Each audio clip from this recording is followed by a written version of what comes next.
El día de hoy vamos a hablar sobre semiología de piel y faneras. Nosotros cuando tenemos algún caso de piel que pertenece al curso de semiología e introducción a la clínica, siempre vamos a ver personas que tienen lesiones y siempre nos preguntamos cuando vemos una lesión, ¿qué cosa es? ¿Qué pregunto cuando veo en la paciente? ¿Qué observo? ¿Se palpará esa lesión? ¿Será una lesión primaria? ¿Será una lesión secundaria? Bueno. Espero responder a todas estas preguntas en esta clase. Empezamos primero con generalidades. Vamos a hablar sobre piel. Sabemos, la piel es un órgano, es considerado un órgano y es el más grande de todo el cuerpo. De tal manera que responde al 6% del peso corporal. Un promedio que tenemos en un paciente de 70 kilos es más o menos 5 kilos. Pero ¿cuál es la función que tiene la piel? La piel permite retener agua y proteínas endógenas, que son importantes para todo ser vivo. Además, es el que regula la temperatura corporal, es la que permite saber o palpar ese frío, ese calor, permite hacerlo la piel y definitivamente es un órgano sensorial. Nosotros cuando hacemos un examen físico dentro de la piel vamos a ver principalmente dos aspectos. Estos de acá son la inspección y la palpación. Esta inspección y esta palpación va a permitir que nosotros podamos hacer un examen físico al paciente. ¿Y qué vamos a ver dentro de la inspección? Primero la topografía. Una vez que tengo al paciente, que ya realicé esa relación médico-paciente o médico-persona considerado ahora, pues y que nos ha contado, porque lo primero que tenemos que hacer es la anamnesis, lo que pasamos luego como continuación a esto es la inspección. ¿Y qué vamos a ver en la inspección? Vamos a visualizar primero la topografía. Primero la ubicación del sitio donde está. Está en la cara, está en el miembro superior, en el tronco, en el miembro inferior. Lo que pasamos a delimitar es la topografía. ¿Qué vamos a observar en la topografía? Pues la simetría. Y en la simetría, si está expuesta a la luz solar o no, la distribución que va a tener es localizada, en un solo sitio, es generalizada, puede ser confluyente. ¿Qué forma tiene? ¿Es redondeada, ovalada, anular?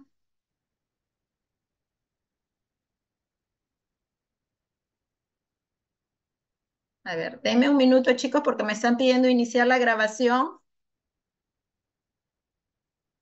Hemos visto que la piel es un órgano que pesa aproximadamente 5 kilos, es considerado dentro de las funciones como un órgano sensorial, se encarga de mantener la temperatura, hace la distribución a nivel endógeno de las proteínas, pero que vamos a ver en el examen físico, vamos a ver dos aspectos, inspección y palpación. Lo primero que tengo que hacer es localizar el área. Una vez que ya entablé la relación médico-paciente, ya realicé una anamnesis detallada, pues paso a hacer el examen físico. Y en la inspección voy a ver cuatro aspectos importantes: la topografía, la distribución, la forma y el tamaño. La topografía yo tengo que saber si es simétrico, si es en ambos lados, si está expuesto o no al sol. La distribución es en un solo lado, es localizado, es generalizado, es en varias partes del cuerpo. La forma que puede tener, redondeada, ovalada, sésil, pediculada, tengo que describir en los aspectos de la inspección. Y el tamaño, definitivamente, ¿no? Muchos que van a tener un tamaño circunferencial, voy a darles el diámetro, la medida de un diámetro, que lo vamos a considerar dentro del tamaño que vamos a ver de esa lesión. Y definitivamente, una vez que hemos visto, tenemos que palpar. Y en la palpación, ¿qué características nos van a permitir brindar? Pues la profundidad, porque a palpar, voy a sentir una textura, voy a sentir si es superficial o es profundo. Y definitivamente también una extensión. Esa extensión, si es pequeña, puede ser muy grande, ¿no? y hacia dónde se dirige. Y la fijación, si va a estructuras subyacentes, si además se va a ir a la hipodermis, se va a estar en la dermis, va a tener planos más profundos. Los tipos de distribución que pueden tener, por ejemplo, acá en la imagen que ustedes van a ver en la parte superior a mi izquierda, van a ser una distribución de lesiones generalizadas que pueden coger varias zonas del cuerpo. O, como les decía, la distribución es localizada. Ustedes tienen que describir el tipo de lesión por medio de la topografía, la distribución que tiene, qué forma tiene y definitivamente después palparla. Acá a mi derecha van a ver algunas lesiones dermatológicas que van a observar dentro de estas lesiones que da la piel, ¿no? Por ejemplo, ya acá una de ellas que vamos a ver aisladas y las vamos a observar en las lesiones de piel, las verrugas, por ejemplo, el herpes zóster, que son agrupadas y coge una zona del dermatoma, ¿no? O lesiones que son, por ejemplo, policíclicas, que las vamos a ver, por ejemplo, en algunas zonas eritematosas o son serpentinas en forma de curvadas que van a dar, como dan las larvas migratorias, o van a ser agrupadas, ¿no? Tenemos que darle nosotros una descripción exacta de la lesión que nosotros estamos percibiendo, ya que el paciente nos ha comentado que viene por ese tipo de molestia o malestar. ¿Qué vamos a hacer dentro de la evaluación de la piel? Hay características importantes que yo voy a evaluar en la piel. Primero, el color. Y dentro del color, ¿qué voy a observar? Voy a observar el color natural. Nosotros aparentemente tenemos una piel o todos somos mestizos, es un color ligeramente bronce, ¿verdad? Y es lo que vamos a observar. Pero vamos a ver lesiones que pueden estar aisladas, que van a tener otro tipo de color. ¿Qué más vamos a evaluar? La humedad y la untuosidad, que vamos a ver la hidratación o la sensación de piel grasa, el turgor y elasticidad, la temperatura que vamos a percibir si el paciente tiene una temperatura de acorde al clima o puede encontrarlo un poco más caliente, un poco más frío y delimitar cuáles son esas zonas donde la temperatura no es uniforme. Yo puedo tener una temperatura, estoy muy abrigada y la piel la tengo caliente, pero tengo frialdad distal. Puede ser de que tenga alguna cianosis, que pueda tener algún tipo de lesión que pueda encontrar en el paciente. Y definitivamente tenemos que ubicar si la lesión es primaria o secundaria, que es lo que vamos a detallar. Y los anexos de la piel, que es lo que vamos a revisar ahora: pelos, uñas, tejido celular subcutáneo.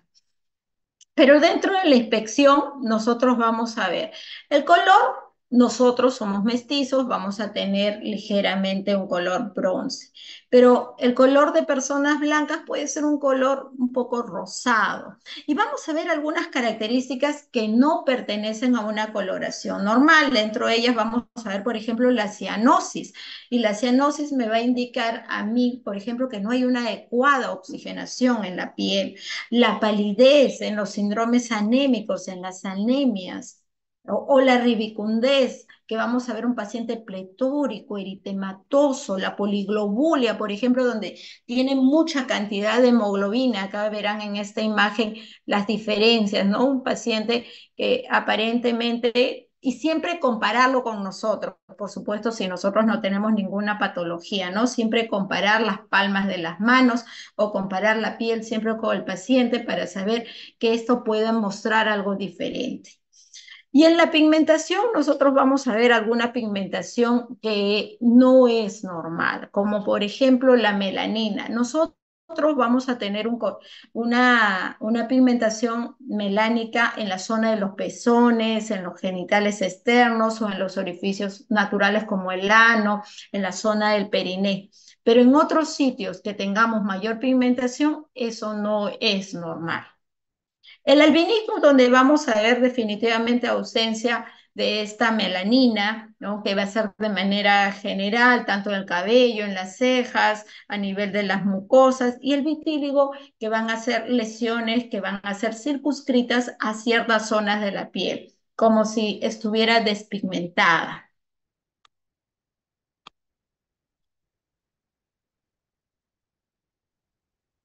También vamos a ver otros tipos de pigmentos que son importantes, como la ictericia. Y acá en la ictericia nosotros tenemos valores aproximados de 2 miligramos por decilitro de bilirrubina.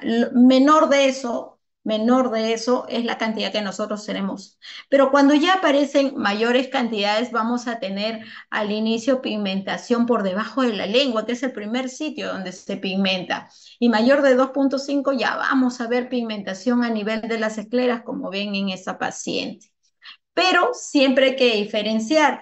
Nosotros, por lo general, la ictericia no viene con esa coloración amarilla en las palmas y en las plantas. Eso lo da la hipercarotinemia, que es por un consumo de alimentos como la zanahoria, el zapallo, la papaya. El consumo aumentado de estos pueden darnos principalmente en las palmas y en las plantas, pero no en las escleras. Eso es una de las diferencias que tenemos con la ictericia.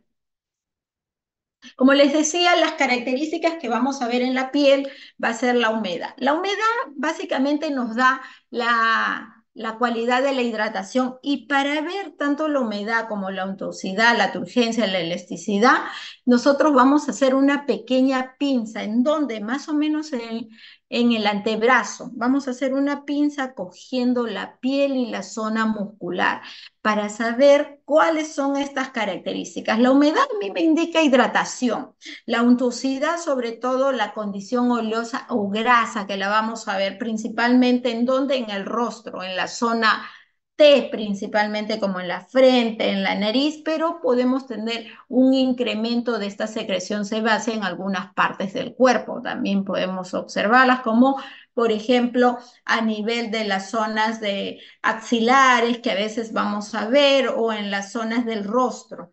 La turgencia viene a darse como una resistencia que se da al pliegue, ese pliegue que yo les digo que se hace con el índice y el pulgar, y vamos a ver una resistencia. Por lo general, este está relacionado con la humedad. Y la elasticidad definitivamente es cuando vamos a ver que vamos a tratar de poner, de jalar un poquito la piel. ¿Dónde vamos a ver mayor elasticidad? En los ancianos, por ejemplo, vamos a verlos, y en los pequeños, pero disminuye mucho más en las personas ya de 25 o 30 años, ¿no? Y la temperatura, definitivamente nosotros tenemos que palpar en varias zonas de la piel para determinar cuál es esa temperatura, ¿no? Si está caliente o si hay frialdad, y siempre tratar de valorar diferentes zonas del cuerpo. Vamos a ver las lesiones elementales. Son dos tipos de lesiones: primarias y secundarias. Dentro de las primarias consideramos a la mácula, pápula, placa, vegetación, nódulo, tumor, vesícula, ampolla, pústula y queratosis. Una aclaración que siempre les doy es que vamos a encontrar escama como lesión primaria y escama como lesión secundaria, que esto lo voy a detallar ahora que conversemos, ¿no? Y las lesiones secundarias, como verán en este segundo cuadro. Vamos a hablar rápidamente de las lesiones primarias. Dentro de las lesiones primarias, la mácula. ¿Qué es la mácula? Es una mancha que se va a caracterizar porque va a tener diferentes cualidades con respecto al color. Algo importante, la mancha se observa, no se palpa, no se palpa. Y una característica importante es que tiene cambios en la coloración de la piel, que pueden ser vasculares o pigmentarias. ¿Ya? Las vasculares, por ejemplo, como vamos a ver en las telangiectasias, y en las pigmentarias que vamos a ver, por ejemplo, a nivel de los eritemas, ¿no? Como vamos a ver en esas fotos. La mácula no es más que una mancha. ¿Y qué cosa es la pápula? La pápula es una elevación circunscrita que tiene una característica principal: es de consistencia sólida. Acá la vamos a palpar, pápula de palpar, y se caracteriza porque el tamaño no excede de más de 0,5 centímetros. Es pequeña y es menos de 0,5 centímetros de diámetro. Puede resolver espontáneamente. y no es necesario que pueda dejar cicatrices. Esta, por ejemplo, la que ven al costado, es de un líquen plano.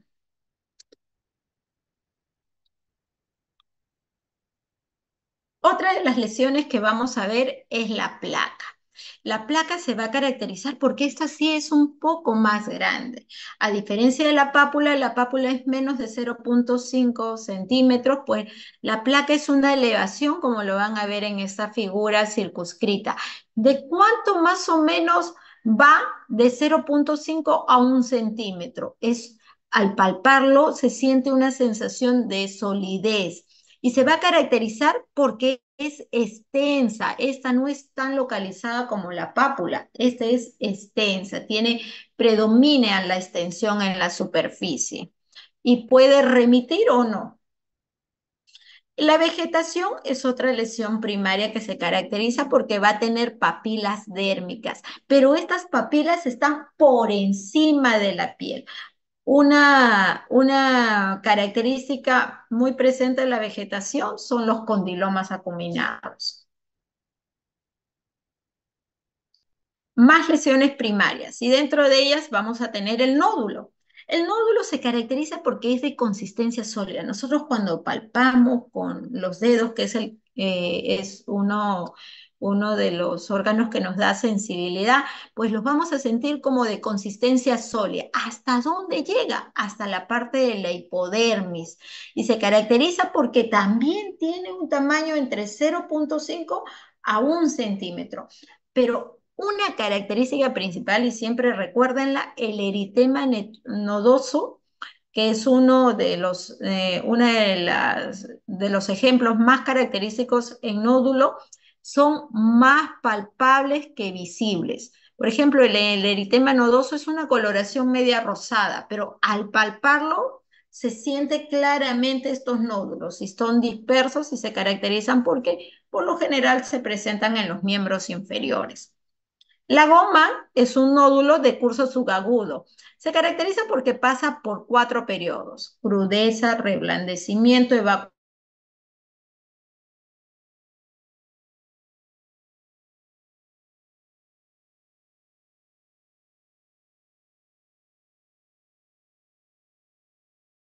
Y estas tienen diferente tamaño, potencia sólida y pueden crecer indefinidamente. Ahora, estos tumores, adicionalmente a ellos, también son considerados como parte de los tumores los quistes. Aquí, por ejemplo, tengo una pequeña foto de un quiste epidérmico, que es una lesión considerada como un tumor, que sale por encima de la piel. No tiene un tamaño definitivo, como les he puesto ahí, puede crecer. No hay un tamaño definido para este tipo de lesión. Otra lesión primaria es la vesícula. ¿Qué es la vesícula?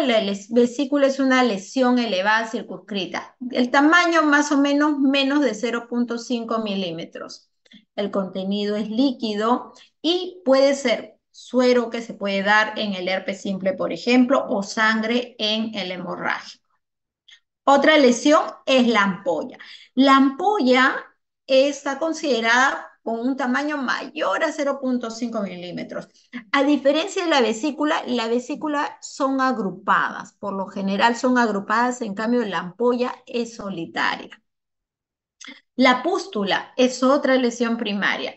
Se caracteriza, como ven acá en la imagen, por una elevación en la epidermis. El contenido purulento. Y acá es lo que les pongo hincapié en las escamas consideradas como lesión primaria.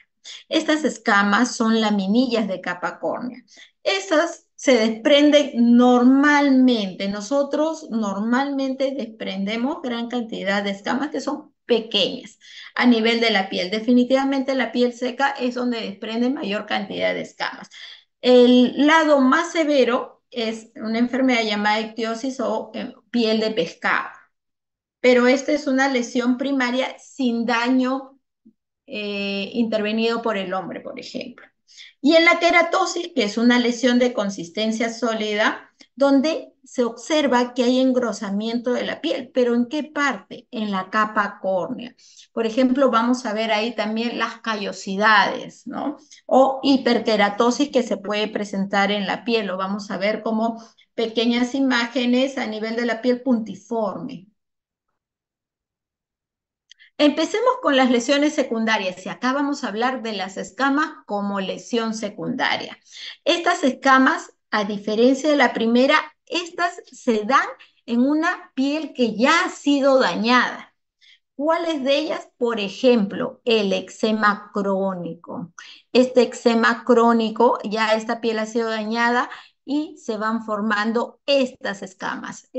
Las lesiones secundarias en escamas es porque ya tuve un daño primario en la piel y dentro de ese daño primario he formado estas escamas.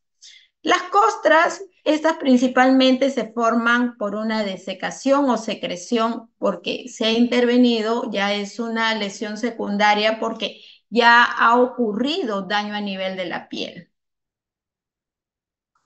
Las escaras, que es una lesión muy común que vamos a ver en los centros hospitalarios, ya no es más que una formación de tejido necrótico y que está delimitado y es cierto alrededor de tejido sano.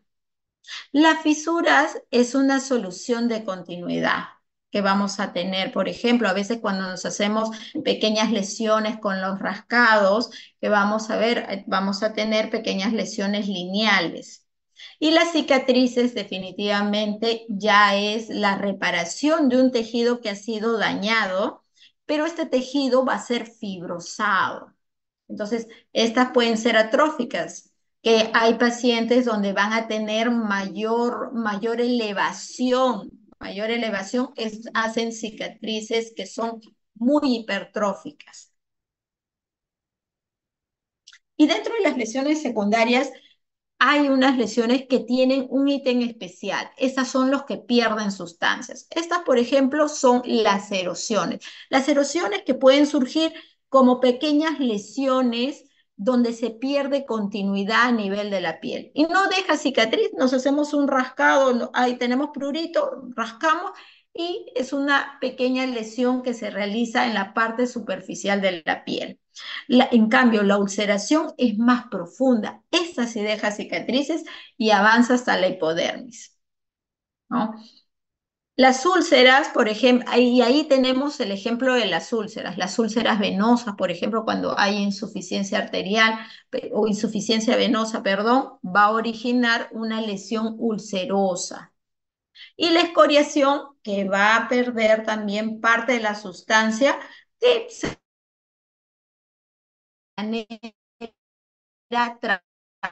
traumática, ¿no? A veces nos podemos raspar, es considerado como una escoriación, engrosamiento a nivel de la epidermis. Lo observamos.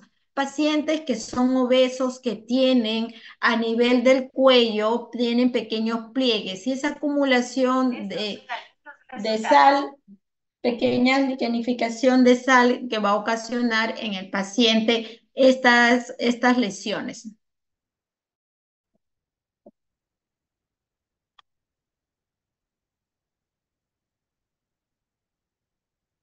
Vamos a hablar de las lesiones secundarias y dentro de estas lesiones secundarias es importante hablar de las atrofias, de la esclerosis, la liquenificación y de la cicatriz. Estas atrofias que pueden ocasionar una disminución del espesor y la elasticidad de la piel, vamos a ver, por ejemplo, como por causas fisiológicas, vamos a ver en los pacientes seniles, en los pacientes ancianos. La esclerosis que se va a presentar porque se forma como una zona dura en el nivel de la piel y estas las vamos a ver, por ejemplo, en las esclerodermias. Ahí vamos a sentir en el paciente una característica que tenemos, por ejemplo, en las zonas de la esclerodermia es que el paciente pierde las arrugas, es una zona dura que vamos a tocar como una doble piel. Y la liquenificación, que vamos a tener aumento en el espesor, pero que viene pigmentado. Y eso, por ejemplo, como si fuera un rascado. Ahí tenemos otro eczema crónico. Y las cicatrices que ya hemos hablado, que es una lesión neoformativa, ¿no? Ahí vemos las lesiones queloides, que es un aumento a nivel de la zona cicatricial. Vamos a ver un incremento del tejido, pero el tejido ya no se regenera con el mismo epitelio, sino va a ser un poco más grueso. Hablemos de las faneras y dentro de las faneras nosotros vamos a ver que el paciente, consideramos una de las faneras el pelo, pero el pelo va a estar considerado como parte, es una invaginación a nivel de la epidermis. Se va a caracterizar porque son de tres tipos. Vamos a tener, por ejemplo, algunas cualidades, ¿no? Los pelos largos, lisos, suaves, o los pelos rígidos, duros, o aquel pelo que recién está apareciendo en un nuevo ser, como el vello lanugo. ¿Cuáles son las alteraciones que podemos tener? Las alteraciones son cuantitativas o son cualitativas.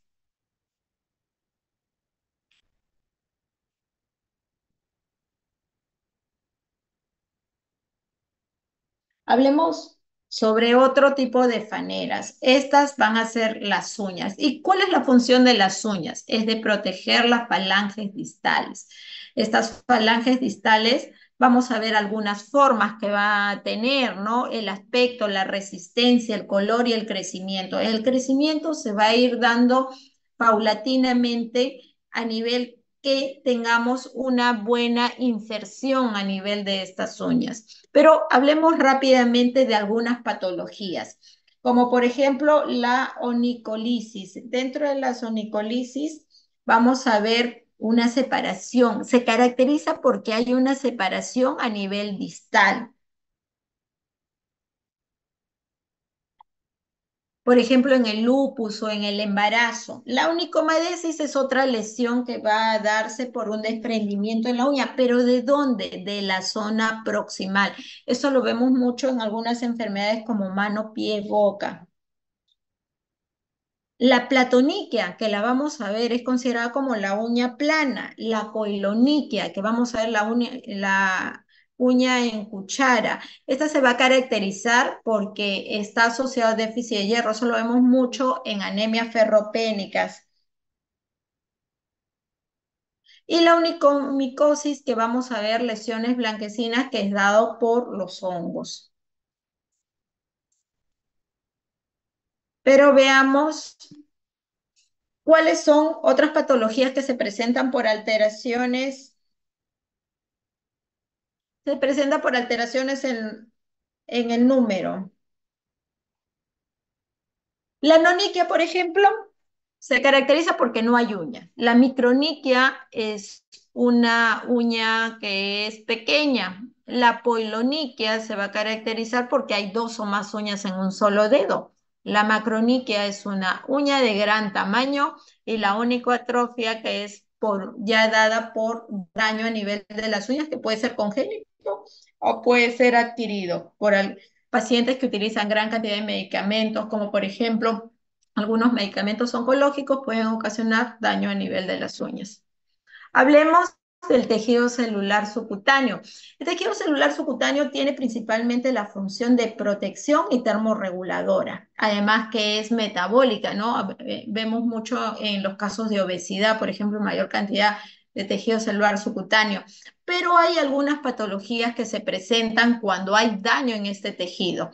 La distribución, por ejemplo, ¿cómo lo vamos a dar? Si es abundante, lo vamos a ver, por ejemplo, en la obesidad, ¿no? Que hay mayor cantidad de distribución a nivel del abdomen, a nivel de los miembros inferiores, a nivel de la zona alta del tórax y la delgadez que tiene escaso tejido celular subcutáneo. Hablemos de algunas patologías que pueden incluir a nivel del tejido celular, como por ejemplo la celulitis, no es más que una inflamación del tejido celular subcutáneo. El flemón va a ser una celulitis localizada. El acceso ya es la formación o es la presencia de una colección líquida en contenido del tejido celular subcutáneo. Y el eritema nodoso va a ser una lesión a nivel de la hipodermis, que está cerca del tejido celular subcutáneo. Los enfisemas subcutáneos, que es la presencia de aire a nivel de la zona del tejido celular subcutáneo, y los edemas no es más que la acumulación de líquido dentro de este tejido. Hablemos de la mama. La mama está considerada como un tejido glandular fibroso y se va a caracterizar porque, bueno, está formado por lóbulos y lobulillos que van a permitir drenar en los conductos galactóforos. Definitivamente, cuando la mujer ya llega en la etapa de gestación, estas mamas van a aumentar de volumen porque se van a llenar de secreción láctea. Cuando empieza o los estadios que vamos a tener nosotros las mujeres, empieza un estadio uno que recién es de una mama preadolescente hasta un estadio 4, principalmente ya en una persona adulta, que va a permitir diferenciar las características y la formación que lleva consigo, sobre todo el tejido mamario, como un desarrollo a nivel de la areola, a nivel de los pezones que van a prepararse para que una mujer en etapa adulta fértil pueda llevar la gestación, ¿no? Algo importante es la revisión que se tiene que hacer en la mama. Y las glándulas mamarias no solamente está a nivel de la zona de la mama, también hay que revisar la zona axilar. ¿Y por qué? Por la comunicación a nivel de los ganglios linfáticos, que empiezan desde la zona axilar de la zona. Y siempre hay que hacer el examen con el dorso desnudo, ya que hay que tener bastante respeto y cuidado cuando podamos examinar las mamas. Y estas las hacemos de esta manera, desde la zona axilar. Para eso le decimos al paciente, podemos hacerlo de dos maneras, sentadas o echadas. Cuando nosotros le realizamos los médicos a la paciente mujer, siempre le pedimos que se desvista y que tengan el dorso desnudo. Vamos a pedir que ambas manos las ponga detrás de la nuca para que nos pueda presentar así la mama y la zona axilar. Y empezamos a hacer el examen desde la zona axilar y vamos bajando hacia los cuadrantes. La mama es dividida en 4 cuadrantes, los superiores e inferiores, derechos e izquierdos. Y vamos revisando en su totalidad así, dando la forma de una areola. Vamos revisando todo de manera circular. Revisamos ambas mamas. No solo lo hacemos sentada, sino también lo hacemos echada. ¿Por qué? Porque la finalidad de ambas es permitir, si es que dentro del examen que yo le hice sentada, por ahí no hubo un ganglio que se presentó o una lesión que muchas veces, porque la mama puede ser muy grande, no me lo presentó, el momento de echarse esta lesión o esta formación se podría presentar. Por eso es importante hacer el examen sentado y echado, de la misma manera con las manos hacia arriba y hacia atrás. Y siempre verificar la zona del pezón para saber si hay secreción. ¿Cuáles son los signos que podrían indicarme que hay una lesión en la mama? Pues secreción achocolatada, eversión del pezón, la piel de naranja que puedan dar y el dolor que pueda presentar el paciente. Hablemos de vitaminas, que es parte importante dentro de la clase.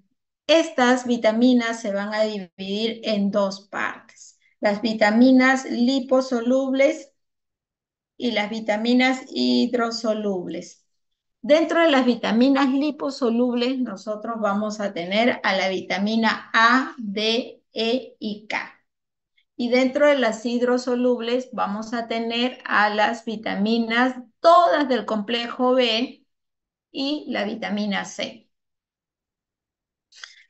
Hablemos de estas vitaminas que son importantes para nuestro organismo. La vitamina A, una de las funciones que llega a tener es de que es una de las vitaminas que va a permitir que el aumento de los fibroblastos. ¿Y para qué sirven estos? Para permitir de la formación a nivel o mejorar la formación a nivel de la piel. Además que mejora la inmunidad celular. Permiten mantener los procesos de infección controlados y favorece el síntesis de colágeno sobre todo, pero principalmente mejora las fases inflamatorias tempranas. ¿Dónde encontramos estas vitaminas A?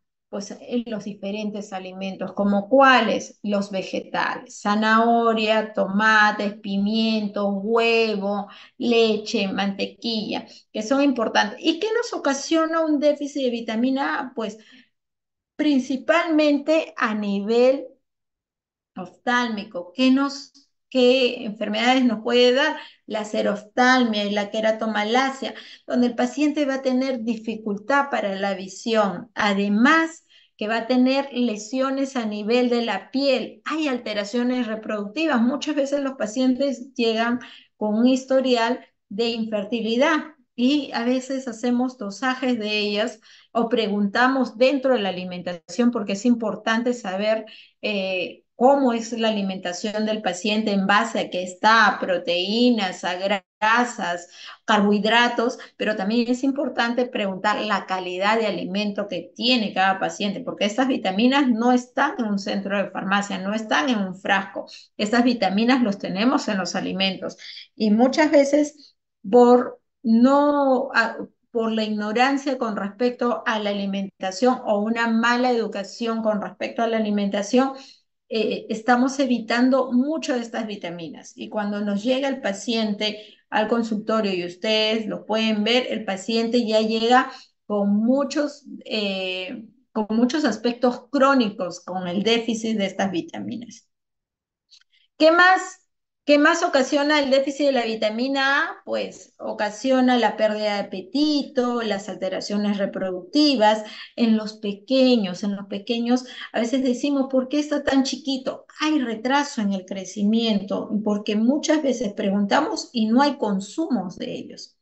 La vitamina D es otra de las vitaminas que son importantes y estas las encontramos sobre todo a nivel de todos los productos lácteos, ¿no? Como el queso, la mantequilla, el yogur, también los encontramos en los huevos.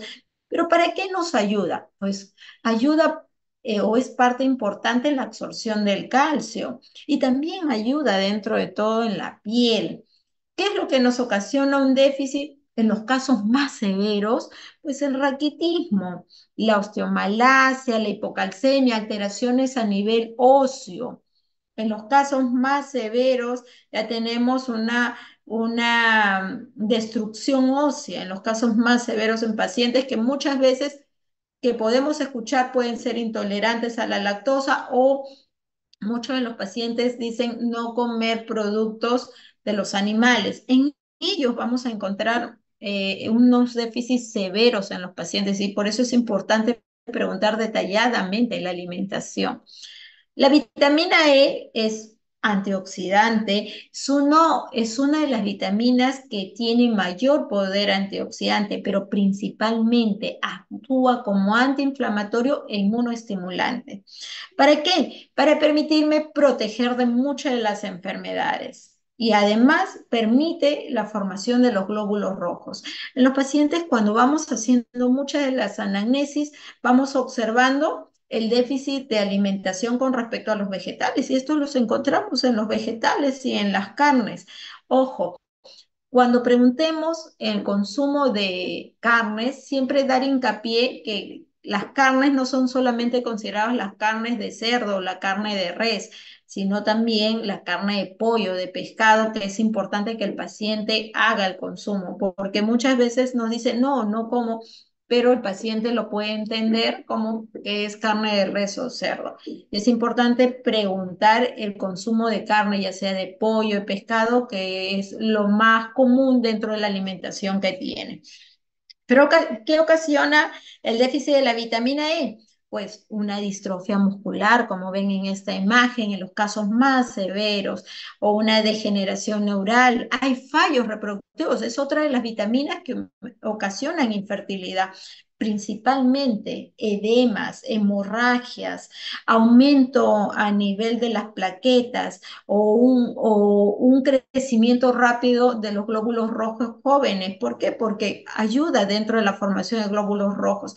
Entonces, muchas veces vemos casos de sangrados y cuando hacemos las consultas o hacemos una anamnesis detallada, vamos a ver déficit de muchas de estas vitaminas. Y la vitamina K definitivamente que es uno de los alimentos o una de las vitaminas que van a ser coagulantes, nos ayuda como coagulante o hemostasia. Y definitivamente estas están en todos los vegetales verdes. El apio, el perejil, el brócoli, nos va a permitir dentro de estos alimentos, pues ayudar como con la hemostasia, ¿no? Los casos severos, cuando tenemos déficit, vamos a tener pacientes sangrando, hay hemorragias que pueden ser por epistas, sangrados a nivel de las encías o pacientes que nos vienen con hematomas. Y al preguntar, definitivamente tenemos una alimentación muy pobre con respecto a vegetales. ¿Qué más? Tenemos otra vitamina como la vitamina C. Esta vitamina C va a ser una vitamina que se utiliza mucho en la absorción de hierro. Es por eso que cuando tenemos anemias ferropénicas pedimos mucho que éstas se puedan tomar con juguito de naranja, pero también actúa como inmunoestimulante y sobre todo es un cofactor para el colágeno, es decir, permite la ayuda para la formación de este colágeno. ¿Y qué es lo que nos va a ocasionar dentro del déficit? Ahora que está la moda de colocarse vitamina C, pues nos ayuda dentro del retraso de cicatrización, ayuda con la piel y la formación o que se eviten la formación de petequias, quimos y sangrados que son a nivel venoso o encías sangrantes, aumenta de peso, permite también ayudar sobre todo en la inflamación.